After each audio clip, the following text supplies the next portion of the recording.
Welcome to the Develop Yourself podcast, where we teach you everything you need to land your first job as a software developer by learning to develop yourself, your skills, your network, and more.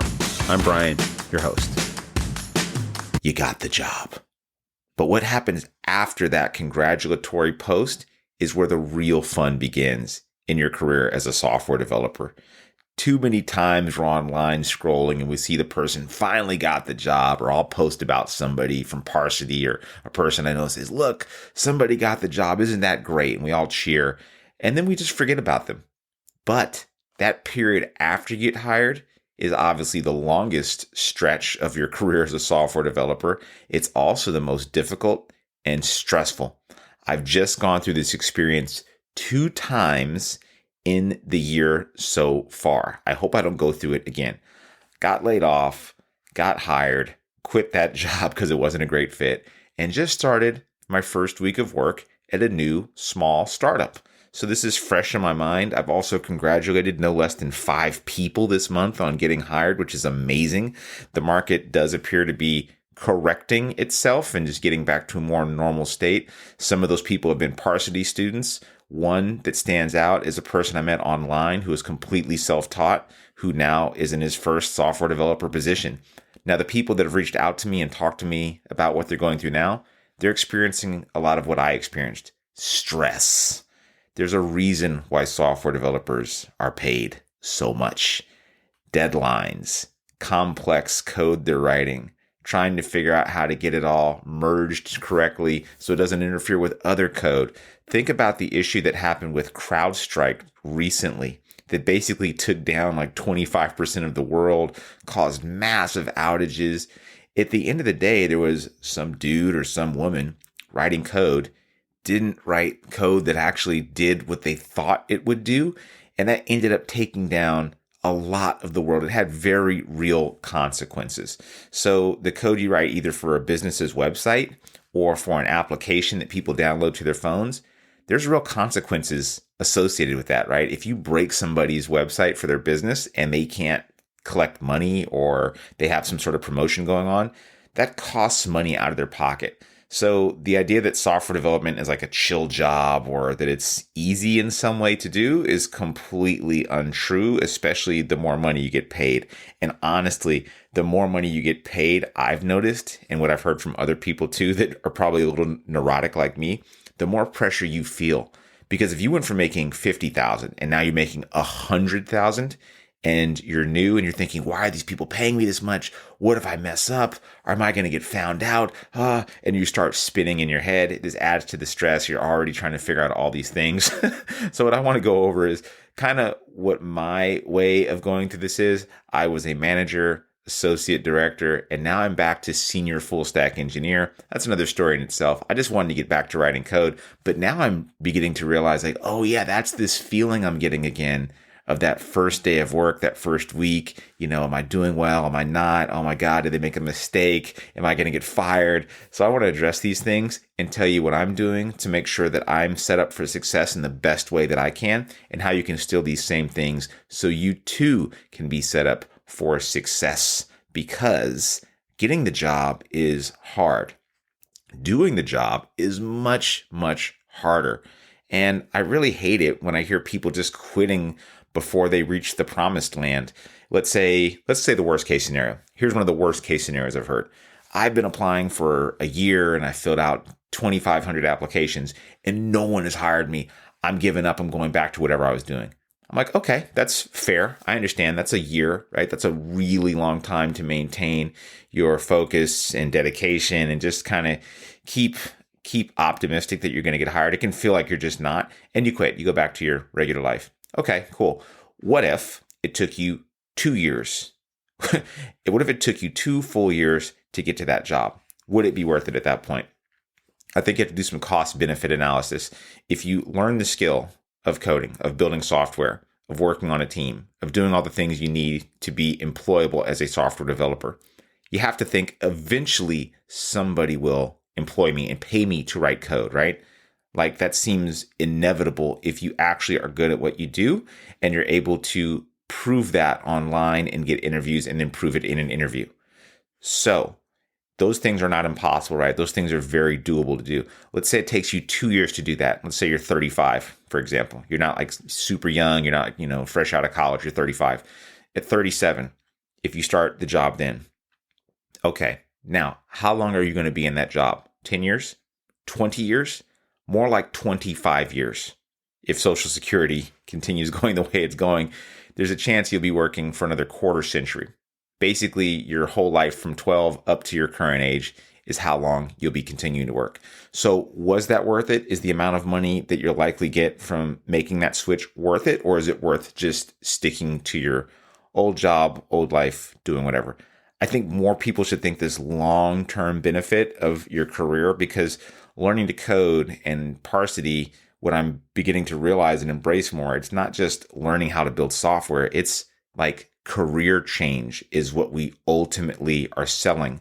Learning to build software is difficult. The career change aspect which is why we invest so much into our career services, is the really hard part. This is a career change, not just learning to code, which is kind of trivial to me at this point. Like, yeah, learning to code is tough. You learn to code, but what about getting paid to code?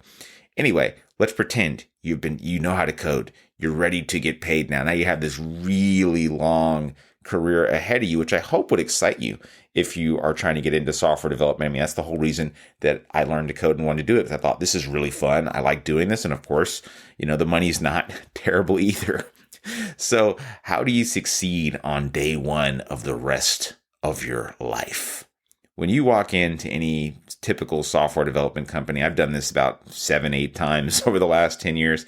What you're going to do is get access to all the different systems. And what you want to do is, one, get something running on the screen. You want to get your project running. There are probably multiple projects. They're probably bigger than anything you've ever seen before in your life, because that little app you built in React or with HTML and CSS and JavaScript is nowhere near the complexity of a project that maybe hundreds of people have been working on for years or decades, potentially. I mean, that can be the case. Even if you're at a startup like I am, the code base is enormous compared to what you've written on your own. So your number one task is just get it running. You just want to see something on the screen. If it's a UI app, if it's not, if it's something that you need to, if it's a backend service, you want to get it running so you can hit that endpoint and then see what kind of methods are exposed or whatever. You want to get something you can interact with, and you want to understand it, and that's completely fine. You just need to get it running, just so you can barely understand it. Then identify a small piece where you can dig into further. And by a small piece, I mean, maybe if it's a UI app, like let's say it's an e-commerce store, maybe the one piece you really want to check out is like how the cart works. You're like, okay, well, cart is a really important piece of an e-commerce app. So maybe I'll click on a button and see like, how does this cart work at a really high level? You just want to find that entry point, because if you just look at the whole thing, you're going to get way too confused. And so I like to look at one small piece, or ask somebody like, hey, what's like a, piece of this that would not be intuitive to figure out? And maybe you can even walk me through it. That's a really good opportunity for you to start working with your coworkers. And when I mean on day one, I mean like day one. Part of this is tactical and practical, and part of this is like Jedi mind trick stuff. Because when you come in, no one knows you. They might say, oh, there's the new guy or girl we hired. They don't know anything about your past. You just come on strong. You just kind of fake it till you are it, or fake it till you make it, whatever one you prefer. I prefer fake it till you are it, because eventually, if you pretend to be something long enough, you can and will become that thing. I've certainly done that throughout my life. Anyway, you ask a coworker, say, hey, I'd like you to walk me through this when you have a chance. Is there a good time we can meet up? Person immediately thinks, wow, that's really proactive. It's day one. They're already trying to like figure out like something like this. You pair with them. You say, hey, can you share your screen maybe and show me, like kind of walk me through what you're doing and how this thing works and how you're getting it set up and perfect. Now you're seeing how this person really does it, because most times what you'll find is there's no documentation and there's no real mentorship on the job. that is a really weird rumor slash myth that I see online all the time. People's like, I want a company that's going to give me a mentor and help me succeed. And I get all these different people supporting me. What really happens ultimately is you're kind of thrown in the fire. And this is why a lot of people fail, because there's just no clear set expectations. They bumble around, they're remote, so they feel even less encouraged to reach out online because they're not used to speaking online or knowing how to show up and be present online. I should do a show about that, shouldn't I? And so what they do is they retreat into their code hole, they freak out, they go and spin it in circles, and then sometimes, unfortunately, I've seen those same people get fired. Really not a fun story to have happen, really not a great experience. And it takes a while to bounce back from that mentally, I think. So don't fall into that camp. I know maybe if you're listening to this show, that maybe you're still looking for that first job, or maybe you're just learning how to code. But this, my friend, is where the really important stuff happens. And I think you should be thinking about this well in advance. So how do you get prepared for this kind of thing? So this idea of working with a massive project, open source would be the thing that I would suggest to you to do. And when I say open source, I don't mean like go contribute to open source. I think that's a terrible idea, if I'm being completely honest with you, because open source software is usually wildly complex. It usually has a lot more rules than even most companies have for how you can contribute. There's way too many people trying to contribute to it, so it's really hard to find issues beyond fixing a typo that are useful. So the way to use open source in order to get some of this initial experience of working and navigating a large code base is to literally find like a big open source project, or just maybe go to Kyle Simpson's account on GitHub. It's Getify, Getify. And then what you want to do is you want to clone and run the project. That's it. If you can clone it down, run the project and understand how it works, and maybe even make a short video where you're explaining that to yourself, that will be really, really helpful for you as a software developer, because now you're getting to experience what it's like working with somebody else's code. If it's a really large code base, trying to figure out like, well, how does this work? How do you even run this thing? Just running it alone could take you a day to a week. So really good little project to do that doesn't involve writing any code at all, but will help you once you eventually do get hired. Next thing you want to do, you want to take on a feature or a bug and ship something into production as fast as possible. Why? You want to understand the SDLC. Software developers love acronyms, and software development is full of them. SDLC is the software developer lifecycle, or the software development lifecycle rather, where code goes from inception to development to deployment to testing to capturing bugs, and then back into development again. It's this never-ending cycle of how we create and then maintain software, because software has a life cycle, and the life cycle of software never really ends, because once you ship code, people will update it, things will happen, users will use it in ways you never intended, and it will continue to need upkeep and maintenance, kind of like a lawn or a garden or something like that. It's like code is kind of like a living thing, and you're going to have to update it fairly often throughout its cycle. It's never that you just write code once and it's just gone. So you want to understand this process, because you want to understand how does this team do this process? Do they write code and does it go through a peer review? Does another developer review it? Does it go through some sort of quality assurance check? Is that check automated? What kind of cloud service provider do they use? Are they using Vercel or AWS or whatever? Understanding all these things can take a long time, but if you fix like a typo on the site, which is a great first bug to fix, by the way, for a junior developer, it's something I used to tell people to do, like, oh, change the color of this button, or hey, fix this typo, and then let's just get it shipped out to production, because that whole process is going to teach you a ton about how things really work. And if you want to understand this process on your own, well, first I'd say, go to a boot camp like Parsity, where you really understand this whole process, where you're using Git and GitHub and you're getting code from your machine out to the web using a cloud service provider. If you're not in a boot camp like Parsity, or you're doing your own thing, really important you're understanding this as well, because it will save you a ton of headache when you get on the job. If you're writing code on your computer, that's cool. Writing code that the whole world can access is a lot cooler. So what you do is you get an account on AWS or Vercel if you're using Next.js, or render.com, or pick one, Netlify, DigitalOcean, pick a place, have it hooked up to your GitHub account, and then make it so when you push code to a certain branch in GitHub, it triggers a deployment to that cloud service provider. And if you want to get really fancy, buy a domain and have it hosted there. So that way you have a real life URL. That's a really cool project to do. It's actually not difficult nowadays to set that kind of thing up.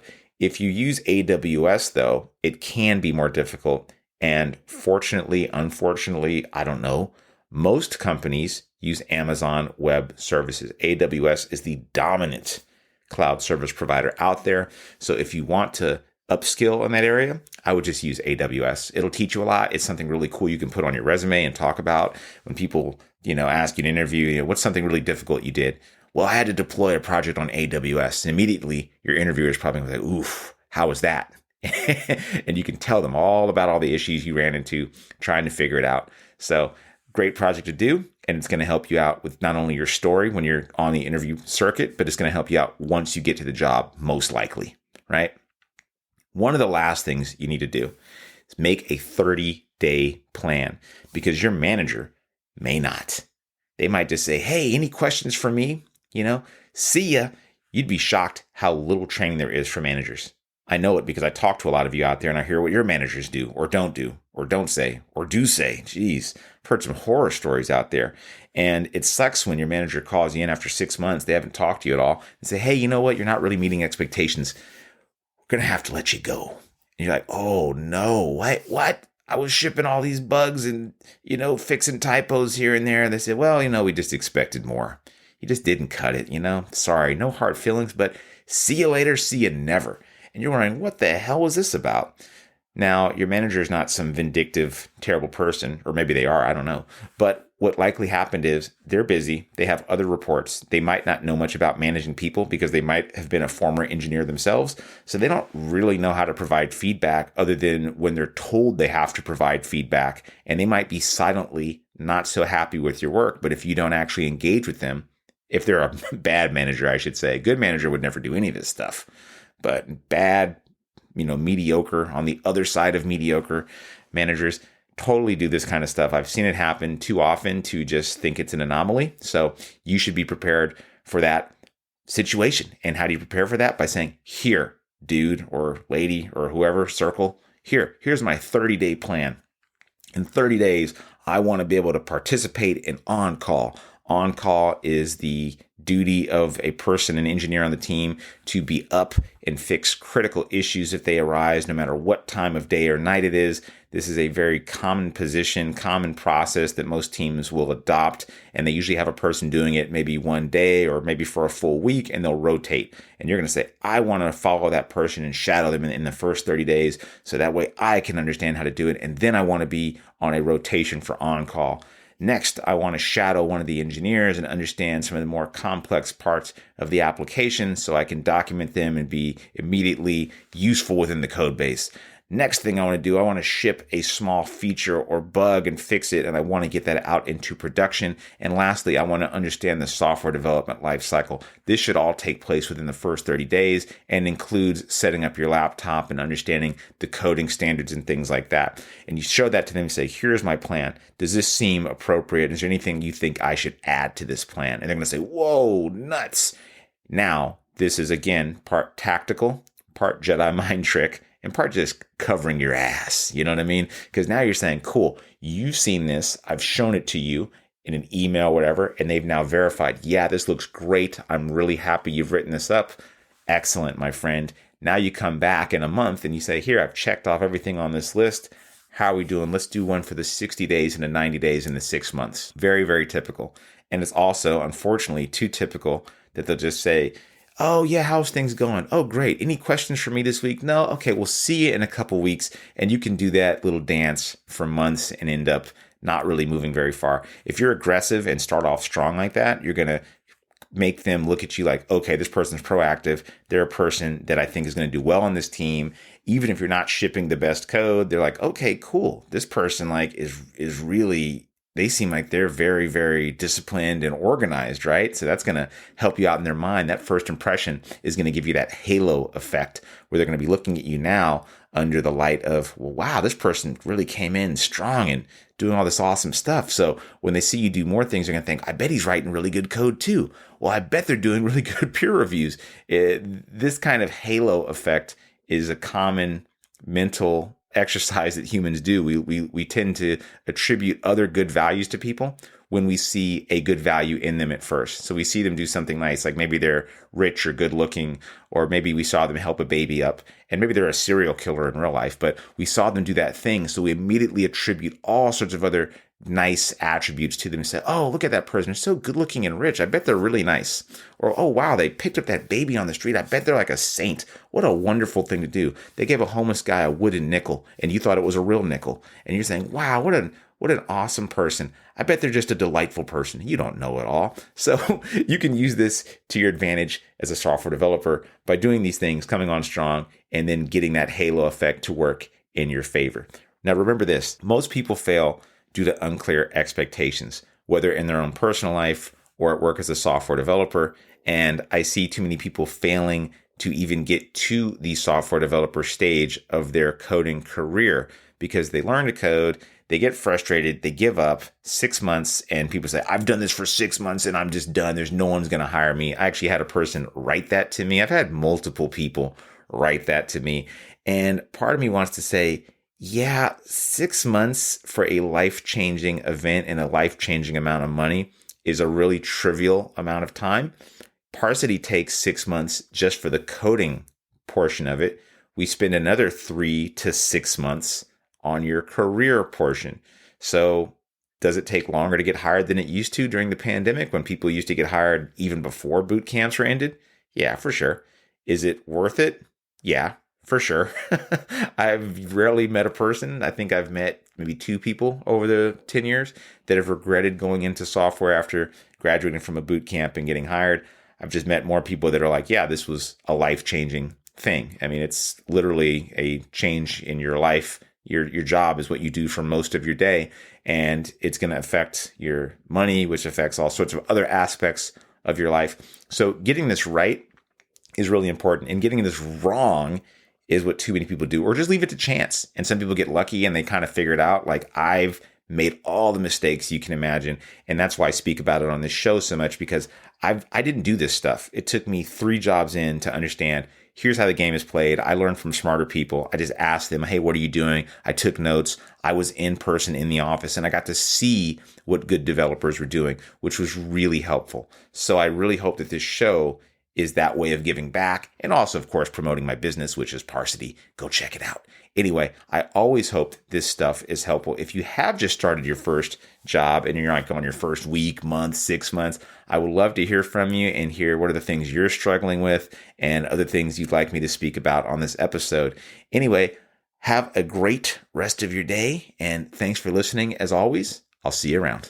That'll do it for today's episode of the Develop Yourself podcast. To learn more about becoming a software engineer with us, then check out Parsity.io. If you're not quite ready for that, then jump into our Dev30.xyz program, which is 30 days of working on your mindset, habits, and JavaScript skills. Totally worth it. See you next week.